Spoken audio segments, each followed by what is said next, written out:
But yeah, let's get started. So let's start a bit about taking a step back about how we often define a compiler. So what does a compiler actually do? So in computing, a compiler is itself a computer program that translates computer code written in often one programming language called the source language, and it translates into another language, the target language. So take one language, take it to another language, and of course the compiler has to be written into something as well. Actually, quite commonly, a good test is if it's written in the source language as well. Yeah, so in the case of Daml, we have Daml source code, which are in Daml files. We have a Daml compiler. I'll get to where it's written in. And it translates to Daml LF, which are nicely packaged up into DAR files. That sounds nice and simple, but it's actually not that simple. We expect a bit more from compilers these days.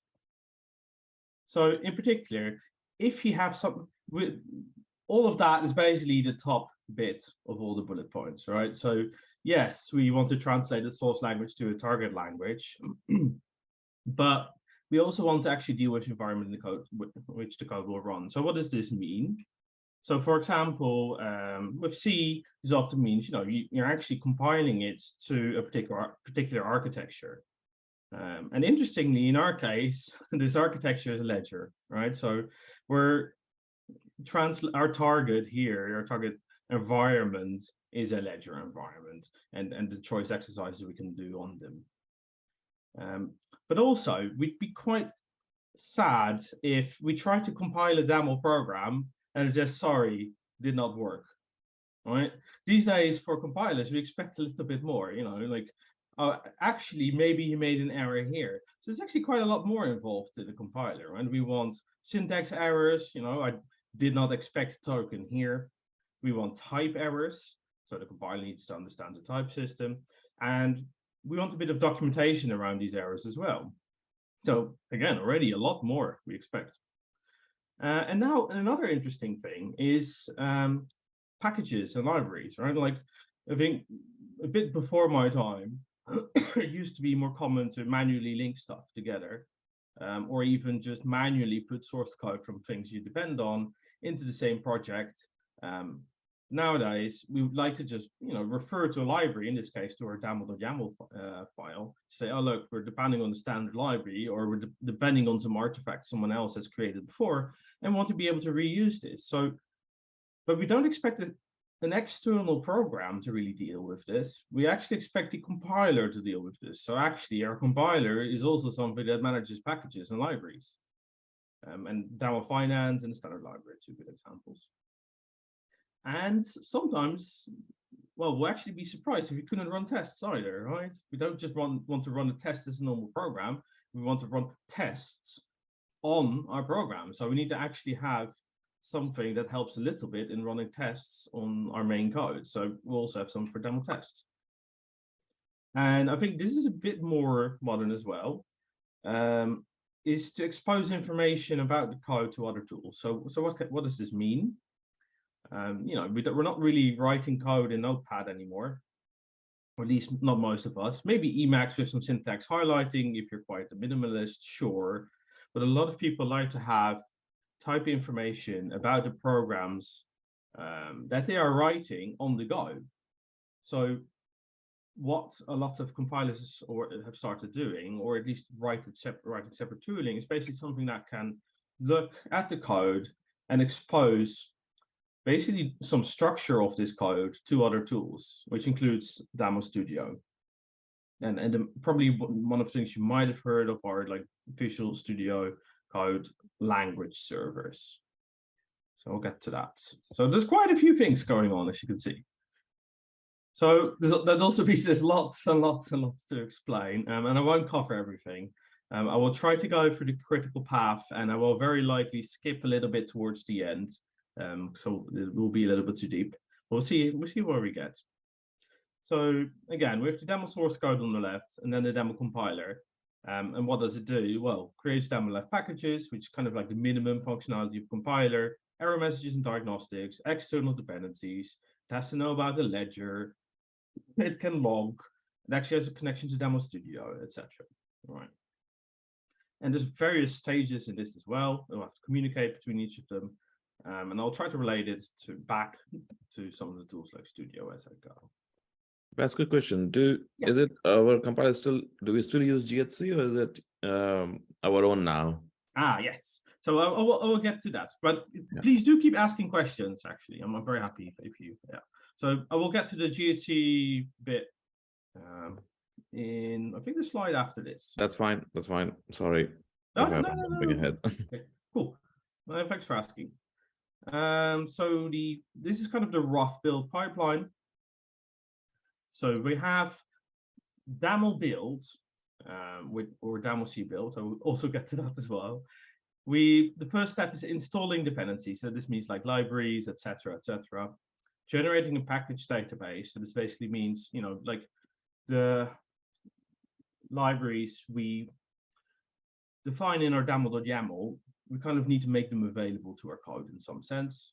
And this is kind of how we initialize a package database. Then building a DAR, the way to read it depends on the steps to the side, right? So building a DAR, we need to build dependency modules, quite not too dissimilar from the dependencies above.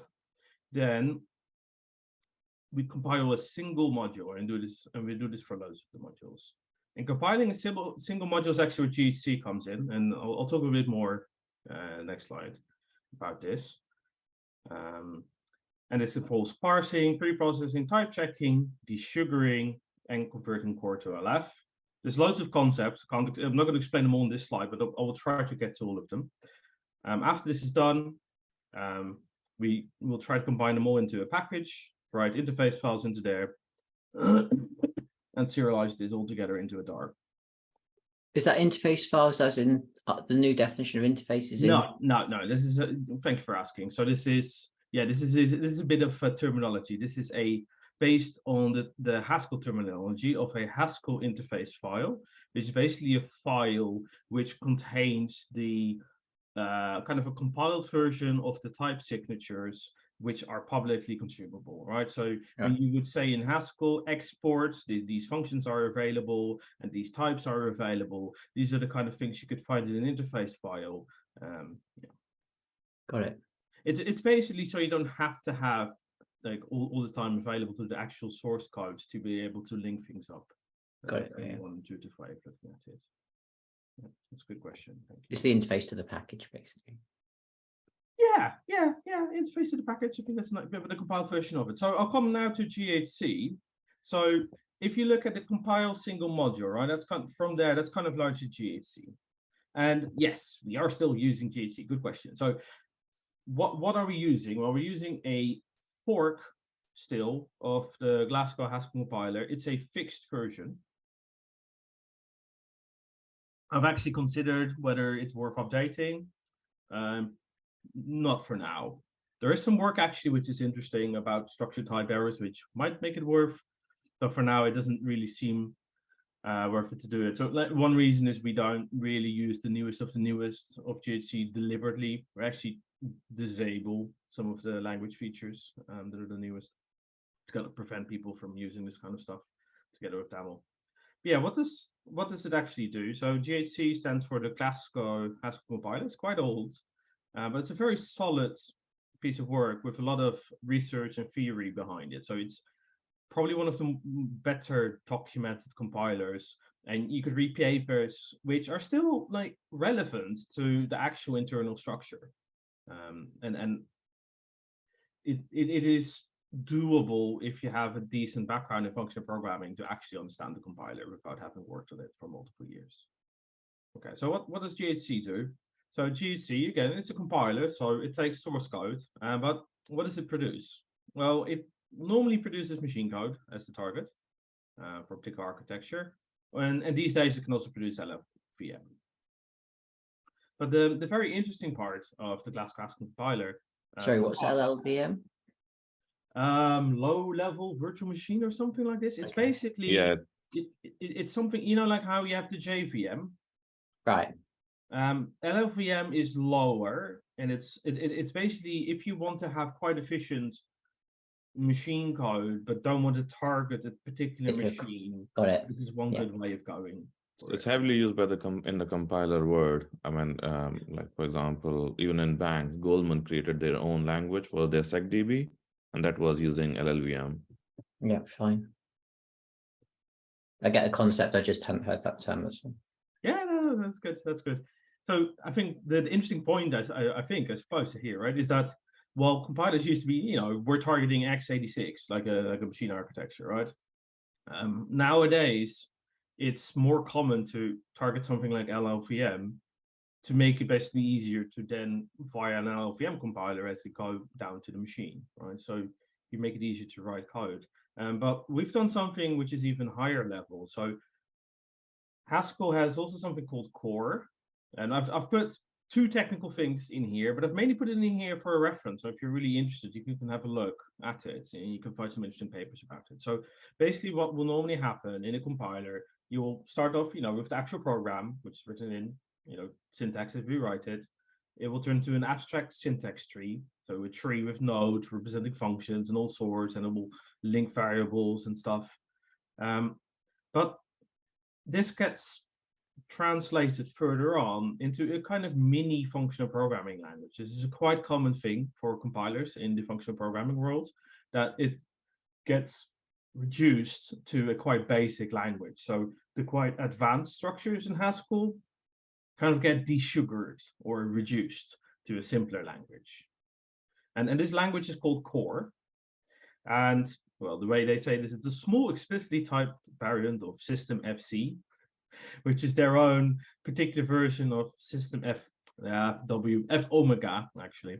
So you have something called Baron lambda cube. Yeah, there's a lot of here to unpack. So it's basically, it is a cube in the sense you have multiple functionalities which you can choose to do. And the most trivial one starts here. And if you add in one axis, you can add in one axis, you get more and more functionality.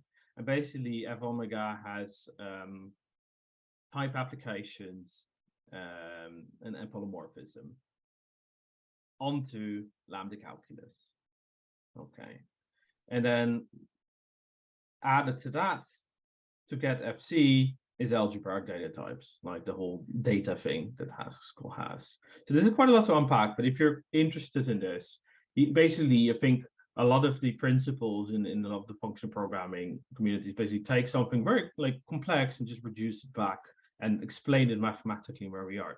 So why is this relevant to us? Yeah, I'll go back so we have less noise. So GHC kind of corresponds to the compiled single module, but we don't use LLVM or the target code it produces. We actually stop GHC before that. We stop at core. So normally GHC would take core and then at some point start trying to compile it to an actual machine to be able to run it, but we never do that. We stop. We stop, and at that point convert it into LF to make it serializable to be able to send to ledgers. So we never write code that you can directly run on your machine. And this is why we need Speedy, the interpreter that lives on the participant nodes that can interpret this kind of reduced functional programming language. Is that kind of okay? Yeah, I mean, that's essentially our own version of kind of LLVM in a way that so that it can work on different kind of ledgers. And if you want to change the underneath thing, it doesn't really matter as far as if it's an LF, we can work with that. Yeah, exactly. But it's a much more functional programming based one, and it's less, it's higher level, I would say. Yeah, because the intent here is not so much to be super efficient. There's some of it, right? We try to reduce terms. But it's one very important thing is to be able to serialize it into protobuffers. That's one of the tools as well for that.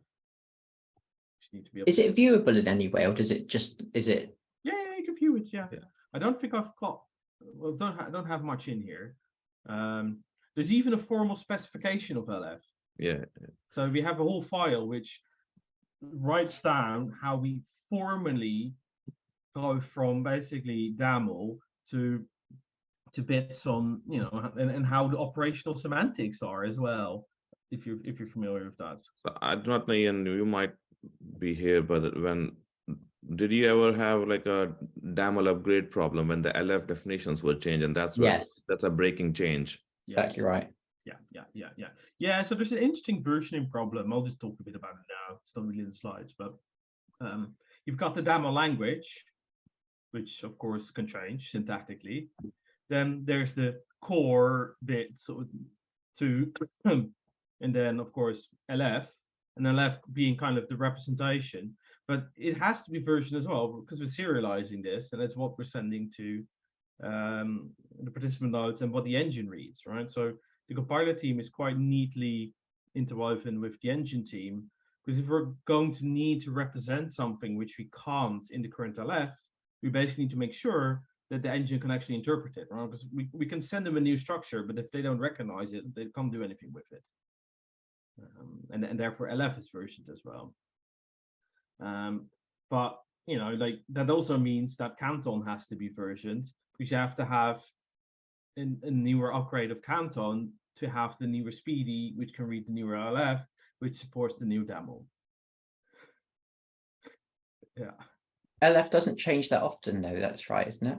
No. And one interesting bit is core has not changed. We haven't even changed the core from GHC. That's how good of an abstraction it is. So yeah, there are some changes. Yeah, but we try not to change it too much, and we do try to keep the idea of having an abstraction to, you know, not have to change too much. Upgradability might have to change a few things though. Yeah, so this is, I won't talk too much for this because I think this is more interesting for my team, but in case you're interested in really digging in, this is kind of where the steps correspond to in the actual repositories. And here again, you can see what roughly corresponds to GHC and what we hacked in. So preprocess we've hacked in the compile single module, and the config core to LF.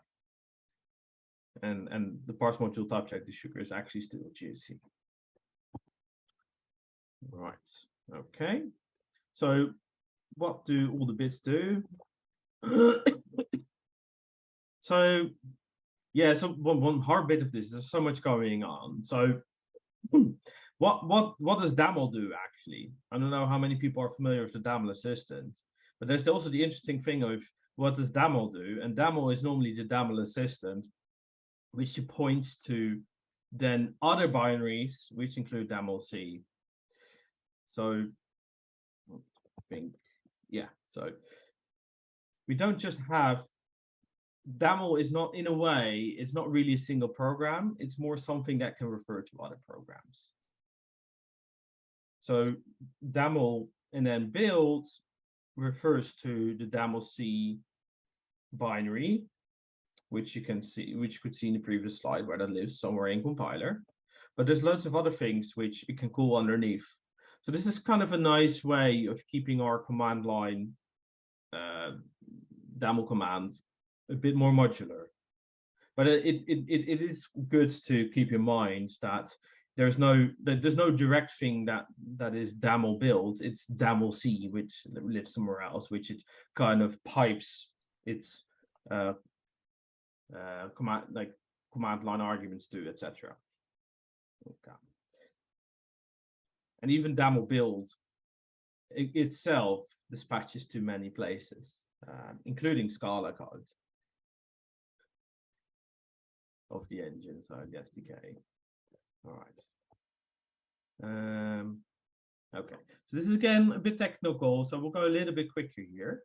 So like I said, it collects relevant arguments. So one interesting thing is it tries to grab it first from the command line, then a Daml YAML, and then the arguments from the environment. Or another way of looking at it, it tries to grab the arguments from the environment.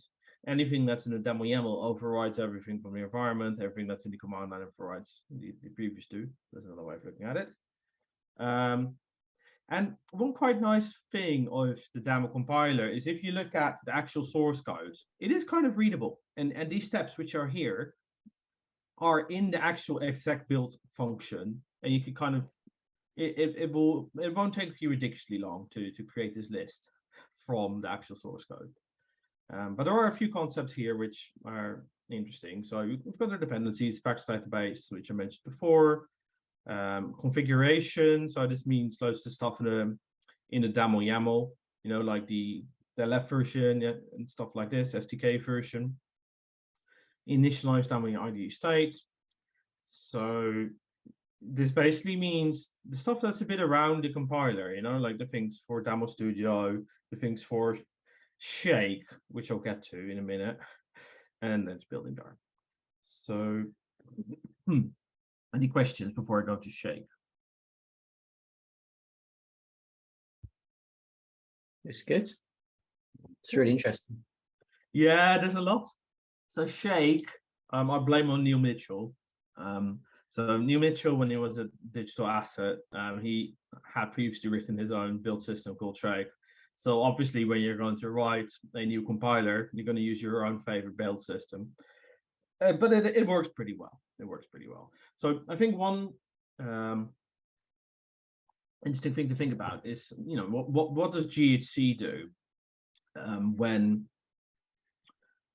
it wants to build a library, right? So GHC can compile a single module, but how do we actually build a library? And actually, Cabal is often used for this. So that's the first line. Like Cabal's not really part of Shake, so Cabal can be used for packaging Haskell libraries and programs. So what we want to have is something that does that as well. And this is what I've talked about, you know, build a package database, and things like this, retrieve the dependencies. That's not really something that's something that's normally a little bit more around the compiler. It's normally not directly in the compiler. It's often an external command, but we kind of do it in there. But it does mean we need a bit more stuff. And it gets, and it's actually a bit more like a build system rather than a compiler. And so using Shake here is actually a pretty decent solution. So Shake is a build system that can iteratively discover new rules and find more dependencies. So what does this mean? We can say, basically, when our system says we are depending on this library, and then that library says, oh, I'm depending on that library. Shake allows you to basically iteratively discover what dependencies it needs to pull in, what it needs to compile. And then it goes like, oh, actually, I need this as well. And it starts to do that. But it also has caching. So it can take this conceptually quite easy approach of just kind of just following the dependencies. But because it caches, it rarely wastes a lot of time doing this. So this is kind of, I suppose, the bit that connects a lot of the parts. And again, the Shake rules are quite nice to read as well. It does give some opaque error messaging, as you might have seen. Like I think if you try to open a file with Daml C and it doesn't exist, the error, basically Shake leaks a bit, and you'll see an error that's in the Shake form rather than a GHC form. So that's kind of one of the reasons. Cool. So installing dependencies. So this is still before we've actually tried to compile any of our own code, right? This is mainly just the Daml YAML stuff. So we're still trying to get ready to actually compile our code. So we're trying to install basically DARs and from our dependencies, pull them down, whatever, copy them into our dependencies with metadata. And again, here, error handling, right? So it's something to not underestimate. We need to have decent error messaging for the people actually using the software. So we report missing dependencies. And it's all stuff like this, why using things like Shake and GHC, like you can say like, oh, you can write your own compiler, but all these error messages, it's so much work to do this yourself. There's so many bits where you need to provide good information to the user. So generated package database. So install dependencies and initiate package to be. So these are almost all functions. So if you're curious, you can later take these slides as a reference point and dig around a bit. So I won't go too much into this. So here it gets a bit more interesting. So again, we have a build dar function. Right. So now let's skip to the compile single module. So what will happen is you will try to get the Daml files, and we're going to try and call generate package on each one of them, on each individual file. And because we are using Shake, underneath. This is cached. So you can be quite naive in just following the dependency, right? So if we have two files, B and C, and they both depend on A, we're not going to recompile A, right? We'll know it's compiled, and we'll use the cached result for A, etc. Okay. So I've already spoken quite a bit about this, but let's just take a step back and look at it again. So what does compilation mean in the context of Daml? Right. So we start off with the source code as text, so what we've actually written. And this gets parsed into a syntax tree.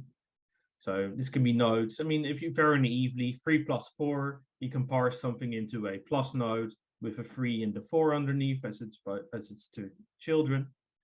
But with source code, you can do a lot more. It's often in multiple phases. So parsing really just tries to take the syntax. Type checking, there's quite a few more things going on. And it's not just type checking normally.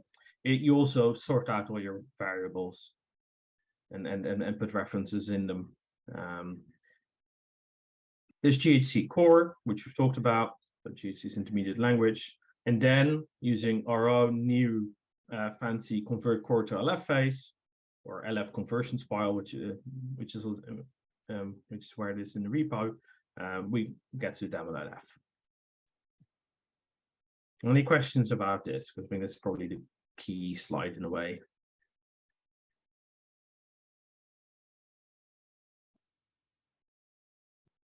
That's good. Okay. I'll go a bit quicker again on this because this is quite technical stuff. So these are all the actual functions, but it is a bit interesting, I think, to see where we have stuff and where GHC has stuff, right? So the get parse module is a shake rule, which goes to a parse module. Yeah, so GHC IDE, I haven't talked so much about this. So there is GHC IDE and there is IDE engine. And these two nowadays are the Haskell language server, which allows you to use VS Code. But basically, a lot of it is making available type information and other things to other bits of either the compiler or the tooling around it. And it's basically a reusable way of getting type information, etc. But here is one interesting bit, right? So we parsed the module using GHC, fine, there's some basic stuff. But now, before we allow GHC to completely go ahead, we have a Daml preprocessor. I will show you a bit more detail what it exactly means. But basically, because we have Daml, right? GHC doesn't understand Daml. So what we have to do is take the Daml and make it into a shape of Haskell. Right, so we're rewriting our Daml into Haskell with some extra bits, and I'll show you a little bit how that works later. Then we go back to actually GHC stuff, because now we're in Haskell land, so GHC just happily goes along. Then we'll end up with GHC core, but here we basically try to retrieve and re-understand what was actually Daml and what was normal Haskell, and use that knowledge to go to LF. Which of those stages is the most computationally intense? What takes the most time to do? Good question. I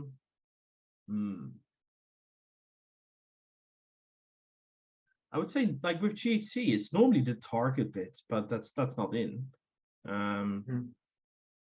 I'm not fully sure how long the phases are for our compiler. I haven't actually tried. Yeah. Parsing shouldn't be that long. Preprocessing should be quick. Type checking can take longer for Haskell as well. Desugaring should be quick. I don't know how fast the LF conversion is. Any other questions?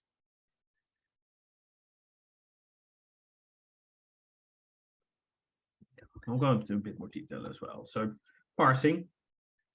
So parsing here means modify the syntax of the code we've written. We don't actually, and again, I think this is kind of testament to how good GHC is as a compiler. We don't actually change the syntax tree. So what does this mean? We have not added new representations of syntax in our compiler. We've actually been able to make do with just Haskell. So how? Well, okay. We have to basically mark what we're going to do is we're going to take our Daml, convert it to Haskell, but use some things within Haskell to say, look, actually, this is a template, or actually, this is this. While keeping with, because Haskell is a language that's very powerful. So you can do some smart things to basically tell, we know this Haskell represents a template. We know this Haskell represents a choice. And we can do this while still using legal Haskell, which is quite interesting. So technically, you don't have to write Daml. You could write the Haskell we generate if you would really want to. I mean, don't do that, but and we use type classes and functional dependencies to kind of force this to work. Yeah, and another thing, certain things like primitives. So there's some interesting stuff going on, right? We use GHC core, right? We don't compile to like a machine language. But what we want to do is, is basically we are doing things like create this, fetch this, etc. But if you think about how a normal compiler would generate all the instructions for the machine to be run on how to actually execute this, right? So otherwise you don't know what to do with it. But interestingly, because Speedy, the interpreter living on the participant nodes, has its own, well, will run its own things. So rather than try and generate a whole chunk of LF telling how to interact with the ledger, we just tell Speedy, look, at this point, we're using a create. And we literally gave it a magic token saying this is a primitive function, which you know what to do with, and GHC does not know what to do with, and we will keep it in there, right? So this is when you see, if you've ever seen magic in our source code, this is why. Because this kind of magic, this compiler doesn't understand it, but Speedy does. And it will make sense the moment Speedy actually looks at it. Right, so let's look at a bit of practicalities here. So say we start with a template T, with one field being a party P, with one choice C. So how does this look like in our phase when we're parsing? So now we're going to try, this is our Daml, and we're going to try and generate Haskell from it. And we generate a data, so a data type in Haskell. But here so ignore the Daml template for now. You can see the T again. So T equals T P party. So this is an almost direct translation, but we use a type class, and this is the Daml template bit. So the data type is not called Daml template. The data type is called T. And the Daml template arrow means there is a type class constraint on it. And this basically allows us later on to see which of these data types have the Daml template restriction. We need to do something slightly different when we're changing the core to LF. Okay. So what's a choice? So a choice, interestingly, because it's part of a template, kind of takes implicitly a template argument. It's quite similar to how you would translate object-oriented programming to a functional program, actually. You would normally take the this argument as a function argument. So we have a choice, an underscore choice, underscore T, underscore C, which takes the template T here. Then the choice C. So C, what is C? C is actually should be something like data C equals C, right? It's a trivial thing. And then we get an update of int update. Okay.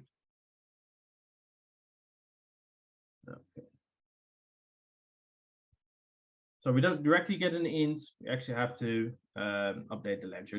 It's an update. I think update monad. I won't go into details of how that works. But here again, interface, we can see one of the interesting translation bits. So this is done using a functional dependency. So there's is anyone familiar with functional dependencies in Haskell? No. No. Okay. Right. I'll intuitively explain it. So we have basically it's a type inference mechanism which allows you to infer a type without you having to say anything.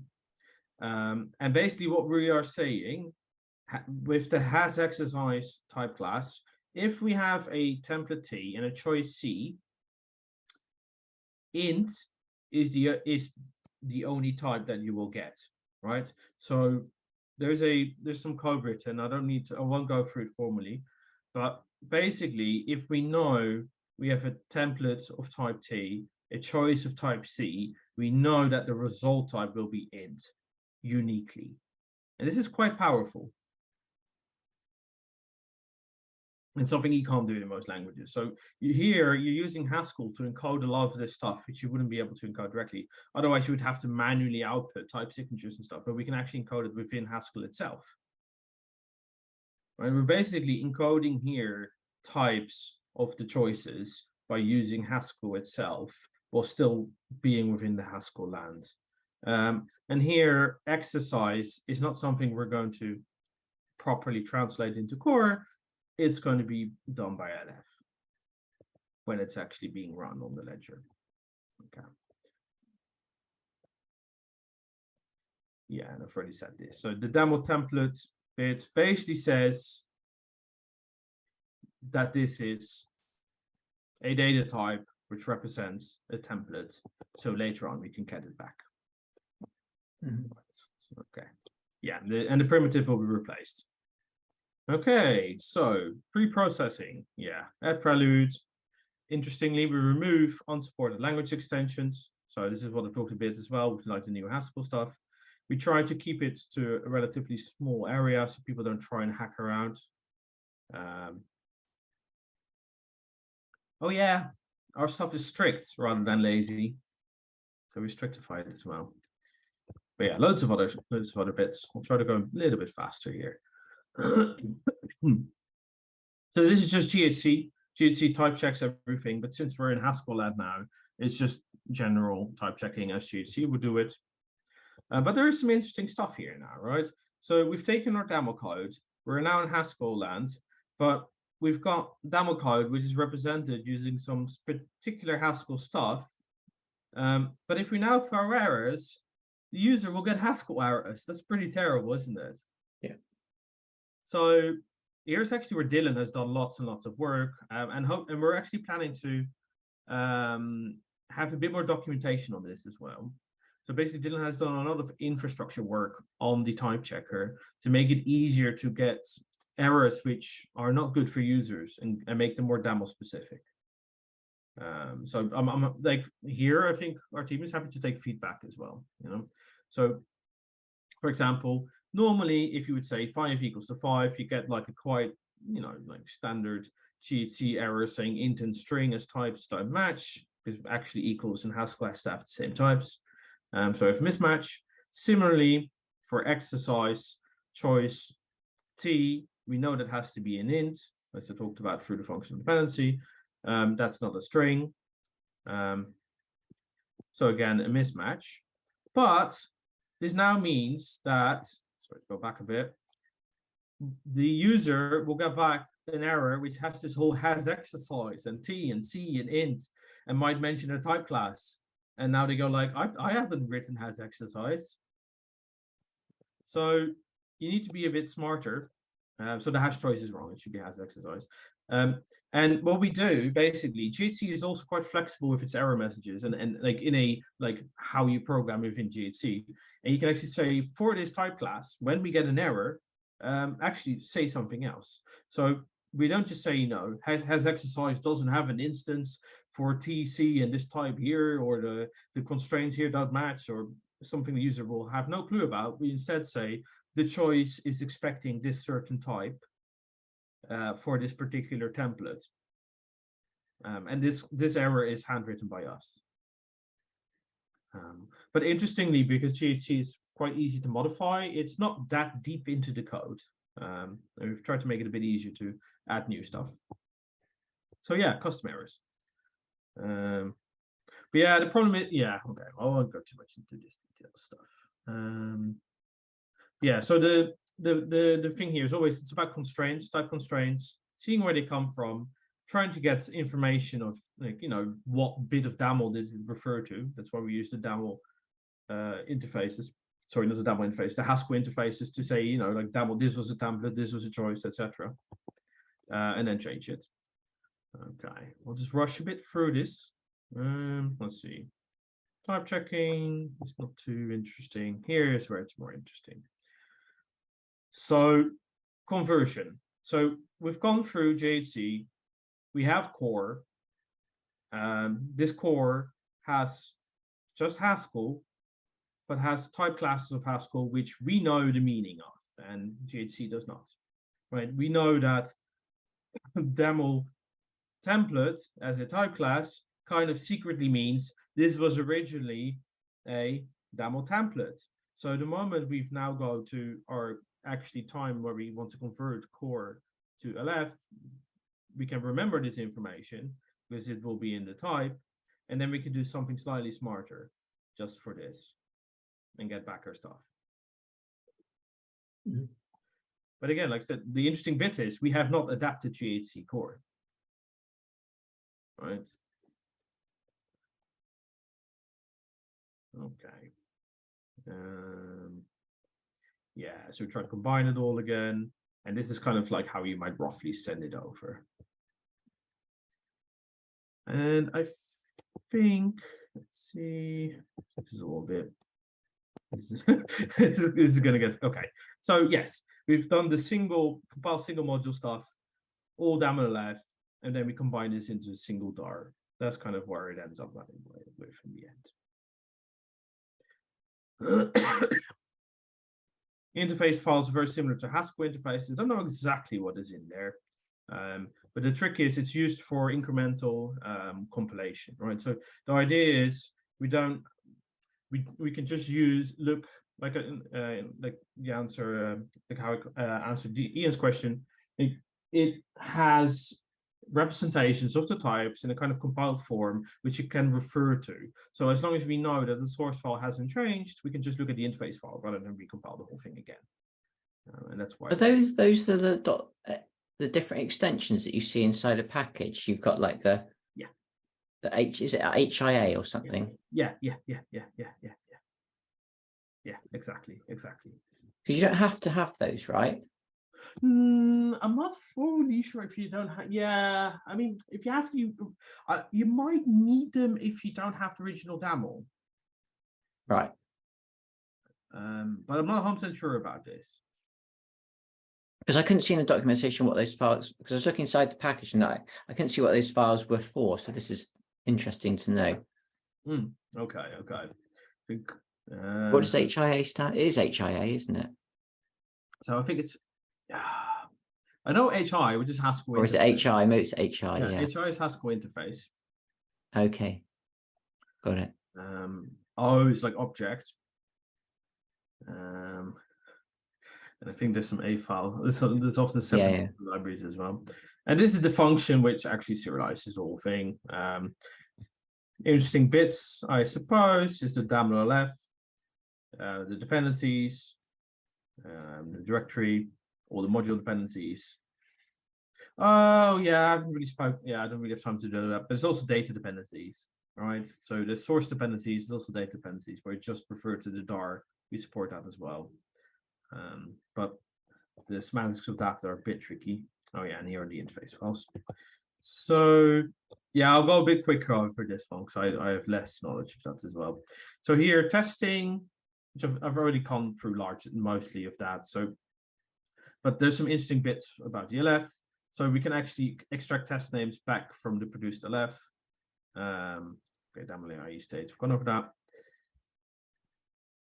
Yeah, let's go for this. So yeah, so maybe just to give a bit more info. So here, yeah, I've kind of been wondering what to do. So basically what has happened is we've done a lot of work previously as a team to develop things like GHC IDE, which allows us to basically have the whole Daml Studio thing, which gives you type information, etc.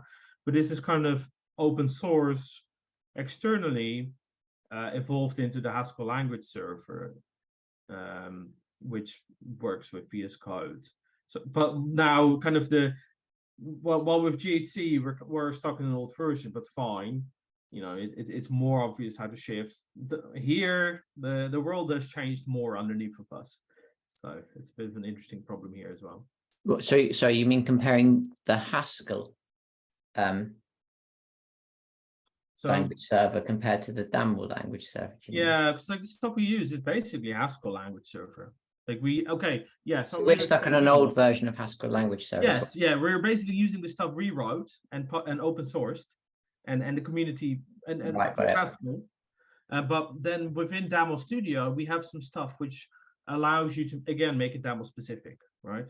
Yeah, that's kind of the way. So it's quite a good design, in the sense that most of our stuff is still for Haskell, and we try to not change things too much, so we can kind of stay within Haskell land and keep the updates. But now, because GHC IDE has changed quite a lot, it's a little bit harder. We'll have to see about what to do there.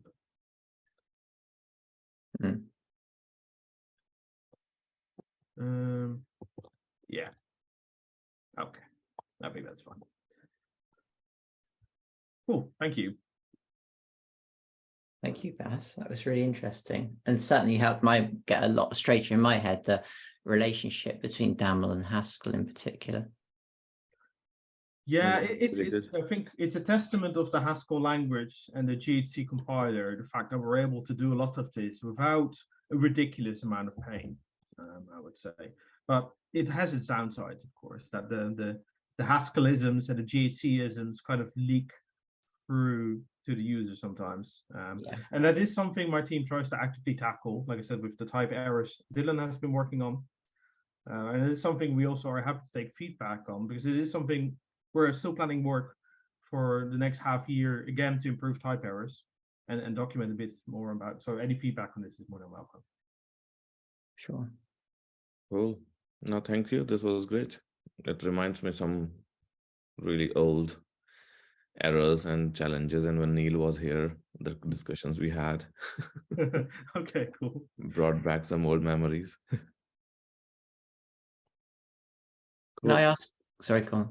No. You go. I was going to ask, Bas, what's your sort of primary things that you're focusing on now in the team to improve? Sure. So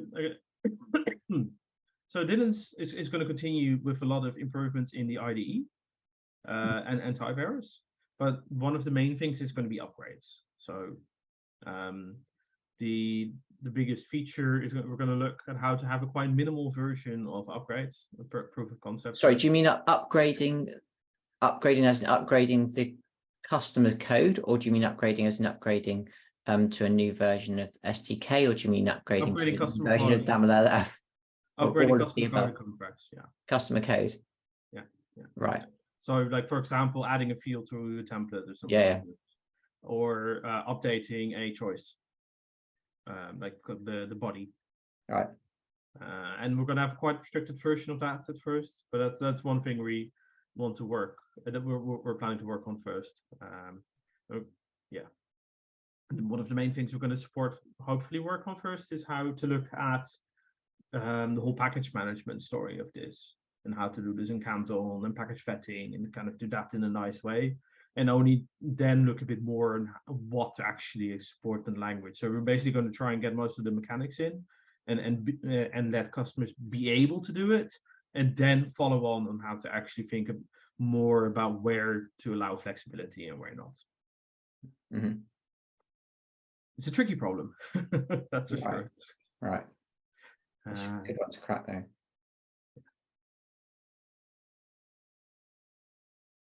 Cool. Okay, I think there are more questions, Bas. So thank you very much again. I will be sharing this with the wider TSE team as well. So in conclusion, thank you very much for your time. It's been a really good session. I've certainly really enjoyed that and learned a lot. So thank you. Okay, yeah, and thanks for asking me as well. Please do share the video with me as well. I'd love, like, yeah. Yeah, and then if you want to share it wider as well, of course you can. All right, great. Well, thank you so much, Ian. Thanks very much, Sean.